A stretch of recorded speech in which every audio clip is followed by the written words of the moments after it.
تازه خبر افغان کمانډو ځواکونو د دعلیپور د وسلو په ډیپو باندې چاپه ویلې ده د چې افغان ځواکونو د دعلیپور له ډیپوګانو څخه څومره وسلې او مهمات ترلاسه کړي په دې ویډیو کې وګورئ او چینل سبسکرایب کړئ. لیدونکو السلام علیکم، ستړي مشئ. افغان ځواکونو د وردګو ولایت په بهسود ولسوالۍ کې د غیر مسؤلو وسلوالو د چاودیدونکو توکو یوه لویه ډیپو کشف او له منځه یې وړې ده. ملي دفاع وزارت په یوه اعلامیه کې ویلي چې د دې عملیاتو په پایله کې د چاودیدونکو توکو او مهماتو یوه لویه ډیپو، یو قرارګاه او په سیمه کې د ملکي خلکو د ځورونې په موخه د ترهګرو د اخاذي یو شمېر پوستې کشف او له منځه یوړل شوي دي.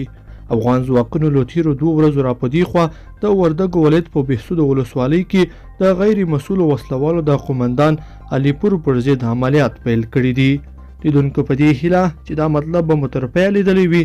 که مو دغه ویډیو خوښه شوې ویډیو لایک کړئ د سره او چینل د سره ضرور سبسکرایب کړئ. تر بیا ښه وخت.